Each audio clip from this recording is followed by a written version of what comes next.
Nafarroako iparraldeko bailara menditsuak, Oian Ezeak, Errekak, erdialdeko Eliza Romanikoak, Doneiako ebidea, hegoaldeko Baratzak edo eta Basamortua, Nafarroako paisai kulturalak anitzak eta aberatsak dira. Saio hontan, oinezko ibilbide ezberdinak eginen ditugu Nafarroako paisaia eta kultura ezagutzeko.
Gaur, Urdazubiko herrian gaude.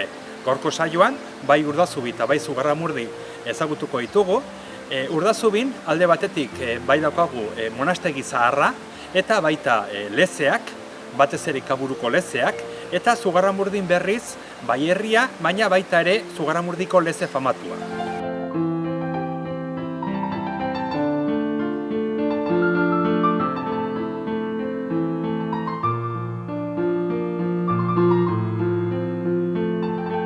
Urdazubiko herriak, batez ere Urdazubiko monastegi zaharrak, garrantzia handia zaukan historian zehar, alde batetik monastegia Nafarroko atean dagoelakotz, zegoen, eta baita hemendik Doneiako bidea pasatzen delakotz. Baztango Doneiako bidea, hau da, garai batean Baiona eta Iruñak elkartzen zituen bideak, eta gainera baita garrantzia handia dauka historian zehar hemen burdina lantzen zelakotz. Famatuak ziren Urdazubiko ferrategiak eta 18. mendean iritsi zen nolabait ere olako garrantzi erraldoia izatera, baina 1783an Frantsak sartu ziren eta herria kiskaldu zuten. Urdazubiko monastegia historia luzea dauka gainera.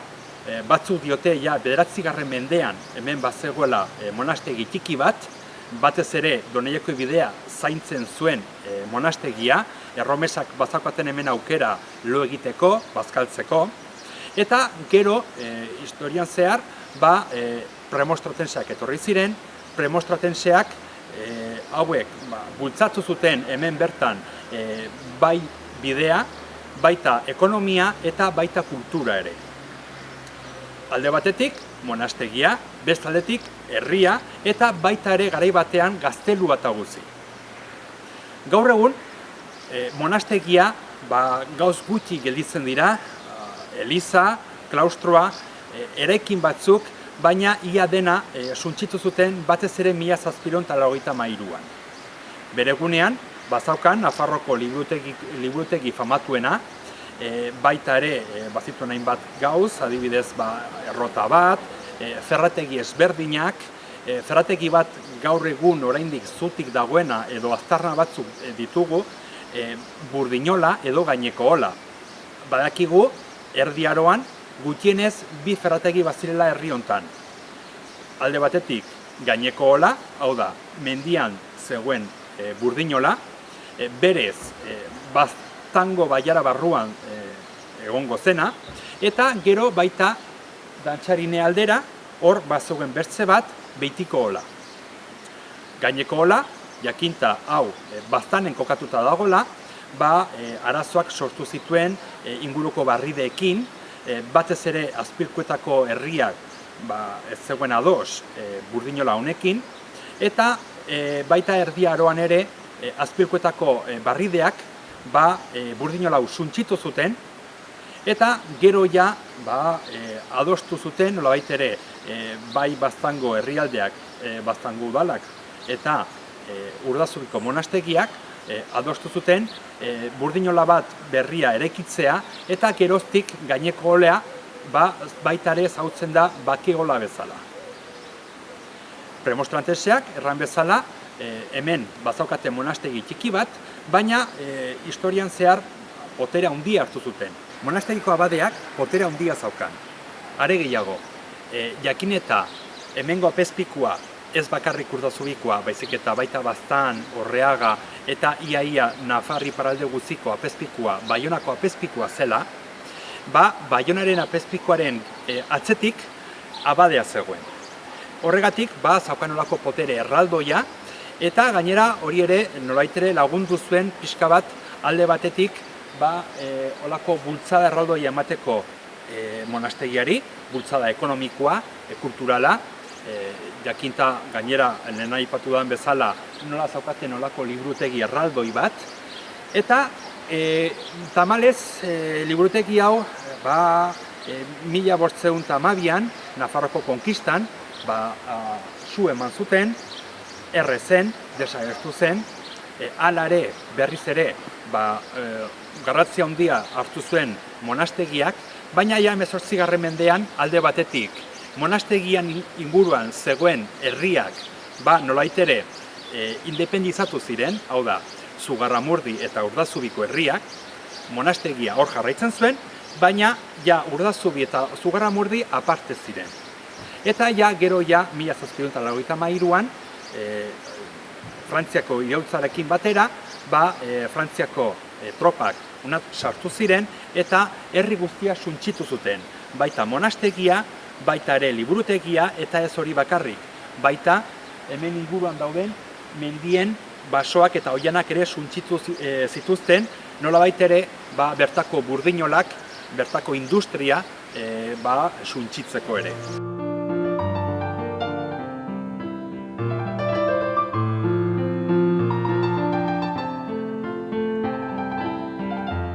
Kasu gehienetan, gaur egun, monastegiak aurkitzen ditugu, bai eliza, bai klaustroak, bai monastegiko inguruan monjeak eta erabiltzen zituzten eraikinak, baina jakin behar dugu baita inguruan, normalean, monastegiaren inguruan, herritxoak bazirela.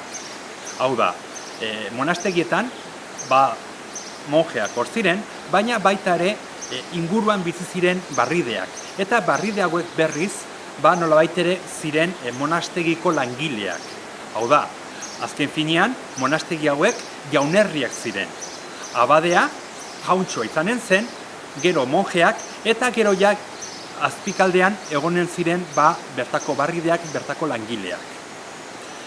Kasu hontan, Urdazubin, monastegia erabat suntsitu zutelakotz, gauz gutxi aurkitzen ditugu, bai eliza, bai klaustroa, baina ez gehiago. Berriz, bai aurkitzen dugu herria, eta herrian bizi ziren monastegiko langileak, eta baita bazituzten hemen industria edo beste eraikin batzuk. Alde batetik, aurkitzen dugu adibidez kupelategia. Kupelak, sagardua eta egiten zen lekua. Bestaldetik, hemen daukagu errota. Eta gainera, burdinolak bai mendian eta bai dantzanean ziren burdinolak, eta txokolate egiteko lantegi bat ere. 18. mendean, badirudi, sortzen direla Pirinioetan eta noski hemen ere, lehendabiziko txokolate lantegiak, eta hemen bertan egonen zen txokolatea egiten zuten lekua, nahiz eta gaur egun erabat desagertuta dago.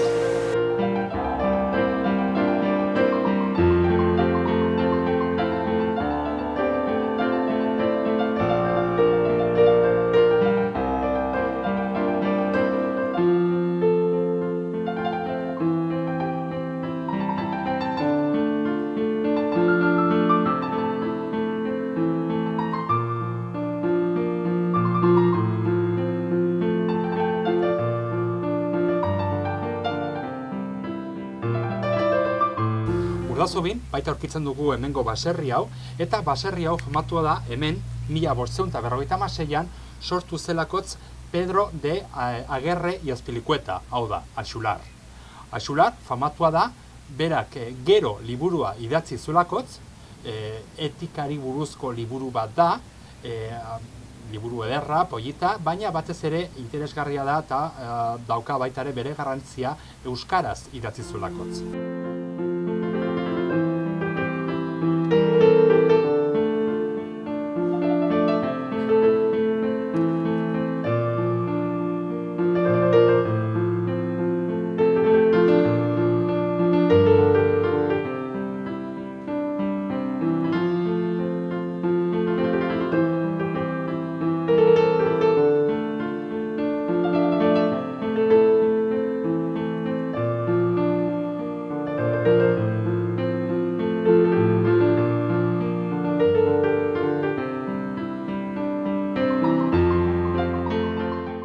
Horrentxe bertan, hemen gaude Urdazubiko lezean, berez, hau da, Ikaburuko lezea.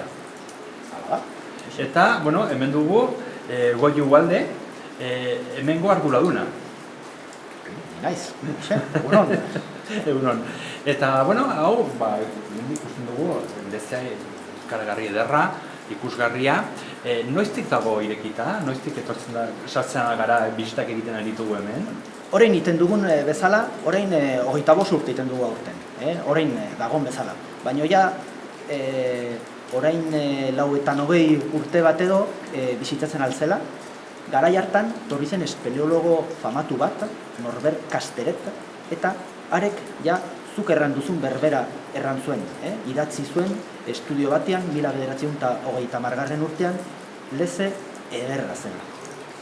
Beti hartzen dut, Ikaburuko lezeak hoi duela, guziz, leku ederra eta polite dela. Orain bezala, 25 bat urte.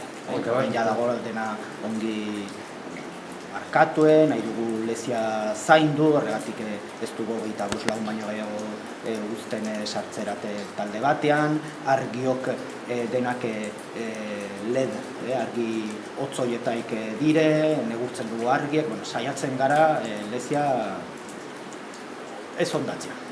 Berez, orain sartu gara, hor dakoagu ate bat, baina asmentan ate hori ezen existitzen. Nek bazokan beste sarrera bat, eta nagin genian nahiko zaila, ez? Hola hortik sartzeko. Bai, badira bertze sarrerak ez direnak erresak, nondik atratzen den errekak, bertze zilo bat, hau berez txikiago izin zen. Omen, badire dato batzuk, 1808an, urte hortan, ja hemen jende batzuk sartu zirela. Agian, gauz betzuk eta altxatzeko zeren soldado frantzak ailegatuek ziren, helenagotik ja herri hau errezuten, eta horregatik pentsatzen dugu izin zela igual gauz betzuk eta altxatzeko. Baina badire notizia bat. Babesleku bezala. 1808ko notiziak ere ja badire. Baina, biztan da, sarrera hau txikiago izin zela, eta noizbait ere haunditu zuten, eta ja gero etxi zen dati horrekin. Berez, tamainatik nahiko handia da, ezta? Nahiko handia da leze hau, hemen entzuten dugu baita badagoela erreka bat, eta gaina naski oraindik ere baitu galeriak, baitu horako pasabideak, oraindik ere, direnak nolait ere, ea posible den hortik sartzea, ber noraino iristen diren, eta... Bai, hau dena, mendi hau dena lezez betia dago, badire, hau da, Urdazubiko lezetaik bat, erten diguna ikaburu, hor Alkerdi, Zelaieta alderdi hortan, hor badire bertze leze batzuk ere bai. Unten ere, ikaburuko untan, guk bakarrik erakusten dugu lauetaik bat, laurden bat.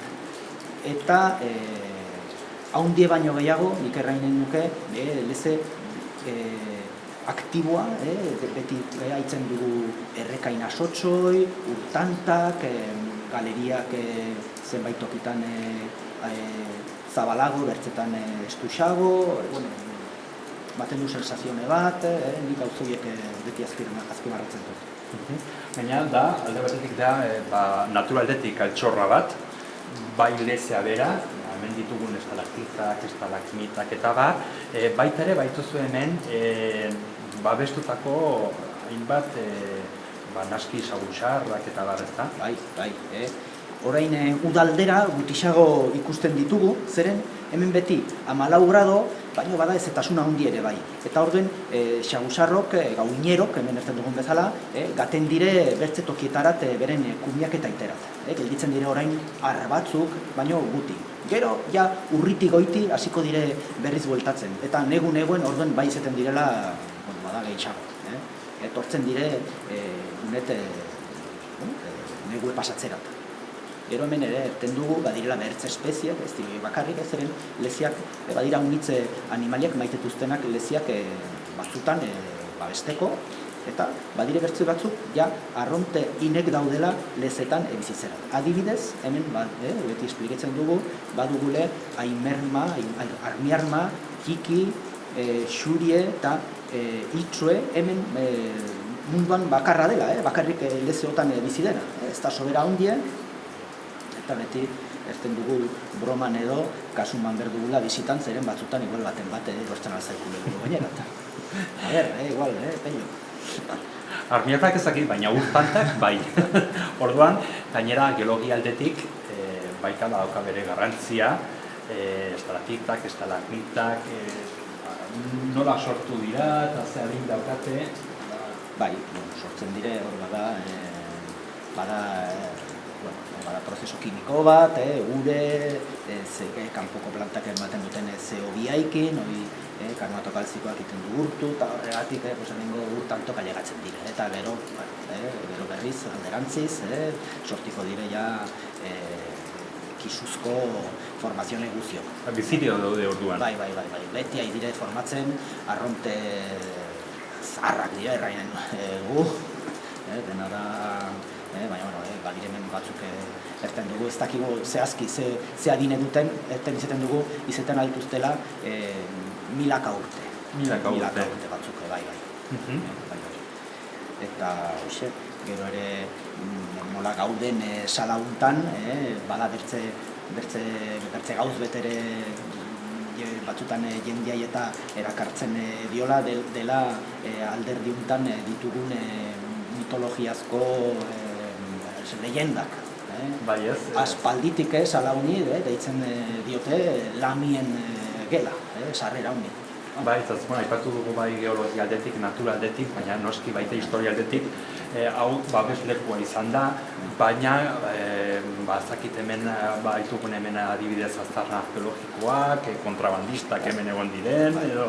Kontrabandistak, hemen omen ibili dute leziok, omen erten dut berriz ere, dire gaiak batzutan, baina bai, garai batzutan, non falta ziren zenbait produkto erran dezagun Espainiakoan, kartzen zuzten horiek iparraldetik, hemen adibidez badakigu kontu zutela garai batzutan nola kafia, nola maztekindako garai bateko media batzuk, horrako produktuak.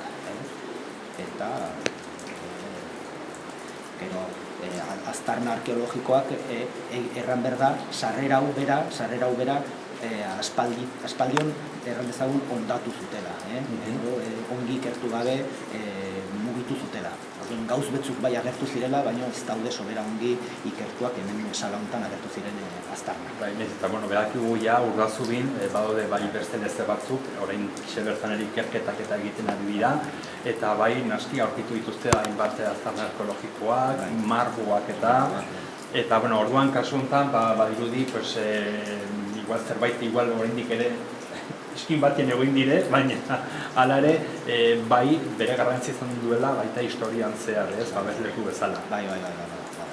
Norro daki, igual altxorren bat hor dugu nonbait ere.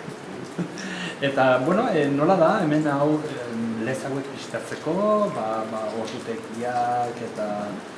Bai, urtean zehar, segun sasoinak eta aldatzen ditugu, ordu horiek. Denak badugu gure web site, erten dena, cuevasdeudas.com, hor agertzen dire, baina erten alda, normalian astelenetan esten dugule, eta gero astezetik genderat beti edeki dagola, erraen dezagun ameketaik seietarat izaten direla bizitak, batzutan erten dugu erreserbatzia, zeren astion erran dugunez, beti inoiz ez dugu 25 laun baino sartzen bizita batean, eta batzutan talde handiek, autobusek, orduen gobe da, batzutan deitzea, edo internetetik, edo reservatzeko.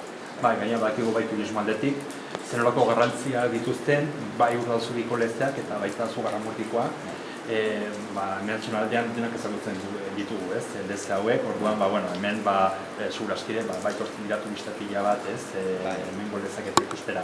Bai, tortzen da uniz jende, guziz uden, asteburuetan, besta hundiotan, aste zaindu edo zubietan, orduen izeten da uniz jende, eta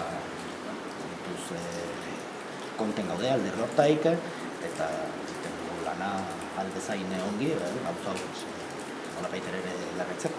Bai, gainera hau leku ederra da, bai lurpean, baina gero baita ere, kanpokaldean. Inguruan, hor ditugune bai oianak, hemengo landak, gelaiak eta baita ere, hori ere, baukate bere erakargarritasuna baita ere. Bai, dudik gabe, honet tortzen diren haunitz bisitanteak, uste dute lezia, baina gero zoratu egoten dire zonaldeekin. Hortzen naiz ganden urtean urte idorra izan ginuela, edo lehortia zegola, omen, eta jendeak tortzen ziren, eta harrituek ez edertasun kolore berdiak eta... Gainera, hemengo temperatura noski izanen da beti urtean zehar, nahiko orain epela, noit ere erran, udan freskoa, baina beti ere mantentzen du temperatura beraz. Bai. Sarrera muntan izaten da aldaketa pixke bat, baina hor jasartzen garela barnago beti 14 grado. Beti 14 grado, ezetasuna ere haundie, eta uden goxo da. Eta negoen ere bai goxo da, zeren da epela, 14 grado ez dago gaizki. Mi esker goio. Batzen dugu ezotxo bat? Zuri pello, venga, kusi berdugu, zerbait erarpatzen dugu, nor daki? Guaz orduan bat? Bai.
laga boga sega, zai zoi bele, armatiro pun, baga biga iga, laga boga sega, zai zoi bele, armatiro pun. Egunon? Baita zurire. Hemen dugu orduan Ainara Bete, hemengo langilea, berez, oraintxe bertan, Zugarramurdiko herrian gaude, eta hemen dugu Sorginen museoa. Hoxe, Sorginen musea gaude. Bai ez, Zugarramurdi famatua da, alde batetik bai lezeak, baina baita lezeak baugate lotura zuzena hemengo historia batekin, bertako Sorginen historiarekin.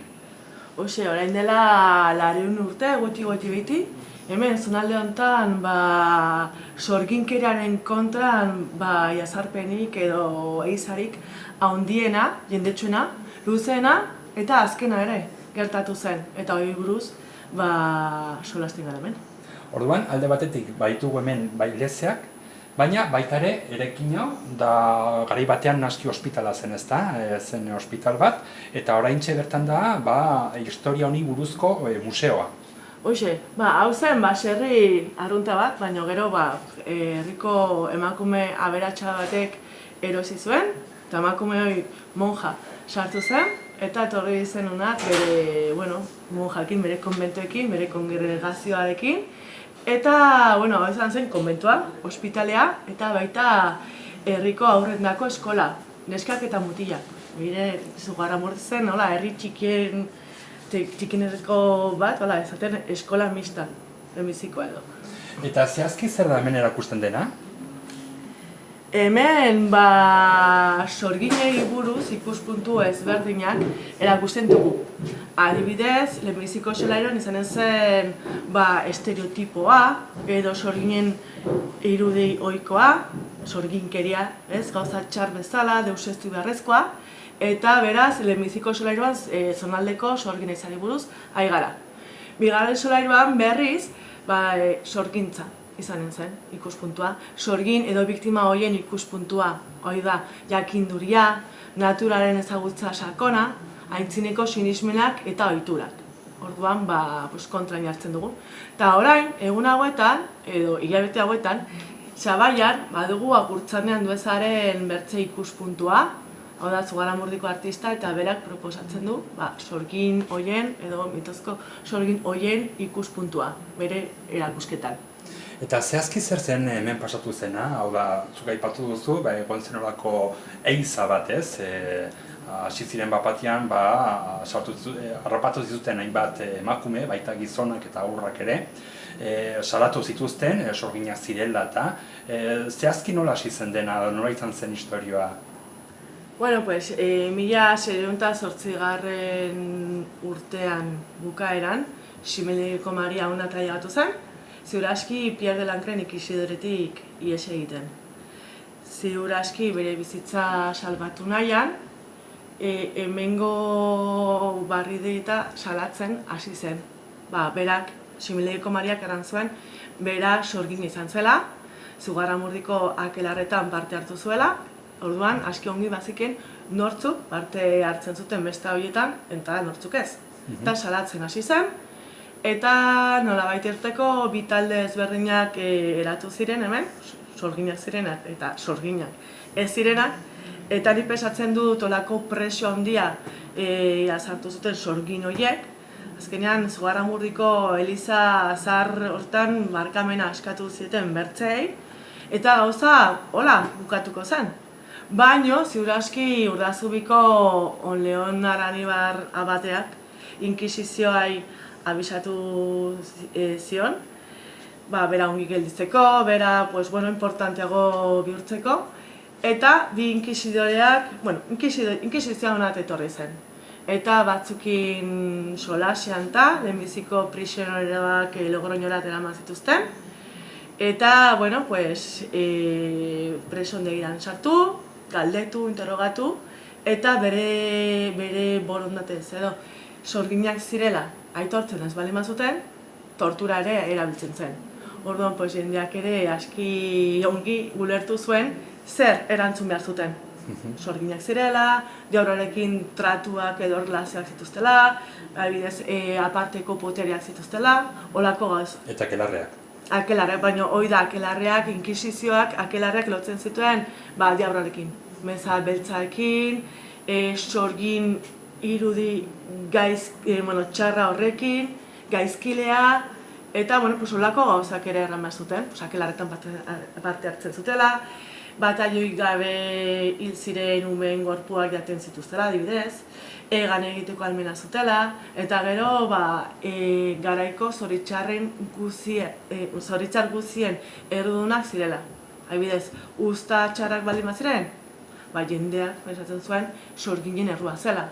Pues preso horiek erran bazuten, horiek ziren, errudunak edo sorgin txar horiek.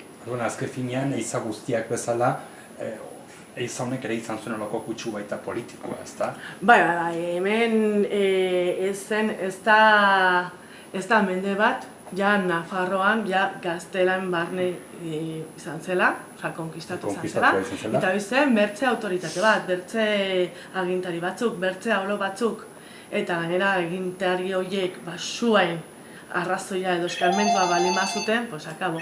Edo sartzen zara, edo jende hori sartzen ziren olako gizarte berri baten edo mundu berri hortan, edo bertzenaz, sua, fuera.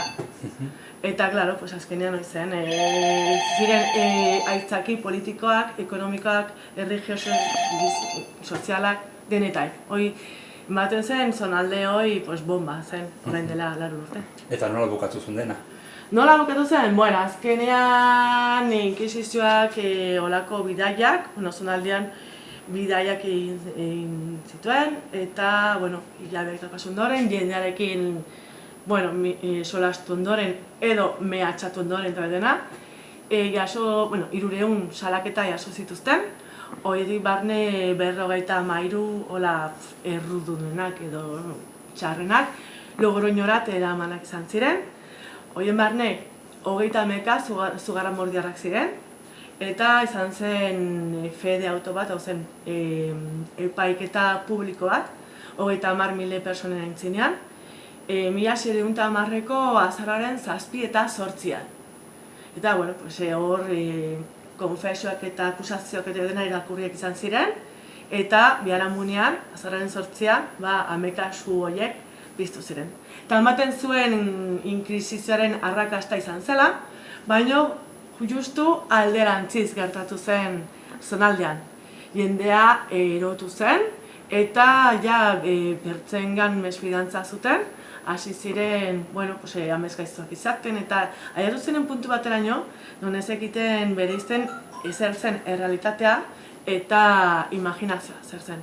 Eta orduan, pensatzen zuten, adibidez, beren lagune, beren zenidek eta sorgin gaiztua zirela, eta hasi ziren justizia beren eskutan hartuz.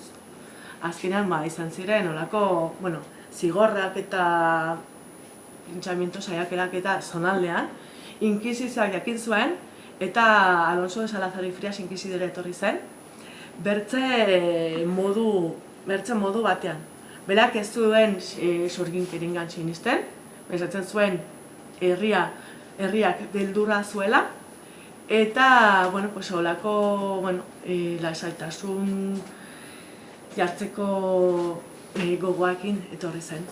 Eta egon zen 8 hilabete, harri, jendearekin solasean, lasaitzen, eta azkenean, berak proposatzen zuen, jendea barkatzea, eta, normaltasunerat aidatuko zen. Eta azkenean, berak 5.000 testigantza jaso zituen. Horien artean, ia 2.000 haur, sorginak zirela, berengana, erraterat berengana zirenak, eta 3.000 akusazio. Berriro, jendeen... Orduan zonaldeko biztanle gehienak. Bai, eske, zen olaz, bakarri zonaldean, baizik eta Gipuzkoan ere bai, baina, hoi zen, ze punturaino, izu ikara hoi, izu olatu hoi, aiatu zen, ez? Pensatzeko. Eta, 5.000 persona horien etorkizuna hola zalantzan zen. Bertze bi inkisidorek adibidez erraten zuten, epaketa, eta beharrezko dalin bazen, bai. Eta pentsatu ze neurritako epaiketa edo genozidio ere erraten zen, ostras, 5.000 persona. Eta azkenean, inkisizioaren gorenak arrazoia eman zioten Salazarri, eta 3 gauza lortu ziren, 5.000 persona hauendako barkamena, eta nik uste markatuak izan ez zirela, baino denborarekin ere, oiere gauzak ere ahazten dire, eta zonaldeko jendearen rutina normaltasunerat ere ganen zela. Bigarren gauza, inkisizioak Logroñoko fede autoa akats larri bat izan zela, onartu zuen, frogarik ez zelakoz. Bai, jendik eta ondoren. Ja, 4 urte beran dago, horregatik nik uste hortik datorrela simboloa, ez? Azken sorginak edo olako zerbait, azken finean 3. gauza, orduz geroztik, inkisizioak froga fisikoak eskatzen hasi zen, eta arrazorrotza bere demonstrazionean izaten. Orduan, praktikan inor gehiago izan zen, epaitua edo errea, olako sorginkerien akusazioetan. Eta horregatik hori da, Zugarramurdi azken sorginen herria. Ordan historia neko gogorra, eta hori da hemen erakusten dena, ezta, historia hau, bai museoan, eta gero baita ere lezean ere, noski. Bai, gero lezean jarraipena aukera izanen duzuen. Bada testu poetikoago bat, Maialen Lujanbiok idatzita, eta ibilbide polita da. Persona horien edo ustezko sorgin horien larrutan jartzen handire, akelarreak ospatu. Erena den, leku polite eta misteriosa baita. Mi eskera Ainara. Zuei. Bagazi orduan ere zabaita ikustera. Hoxe, venga. Bueno, aio. Aio. Sirristi, mirristi, gernaplan, olio zopak ikili salda urru, edan edo klik, ikimili klik.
Sayet mayat boya daine bene koesi shvos vidiyari chisaide neye mayne kosbas sayshene gikiana otba sayde mianava Orestia sayde sheva yana umeye neye vikia sura sayshel sayshua hanay neideva I say te chevada soy bien de para ya sa oshagi nava soy desechua. Eta sorginen lezea bistatu ondoren, hementxe bukatzen dugu gaurko saioa. Bertze bat arte. Aio.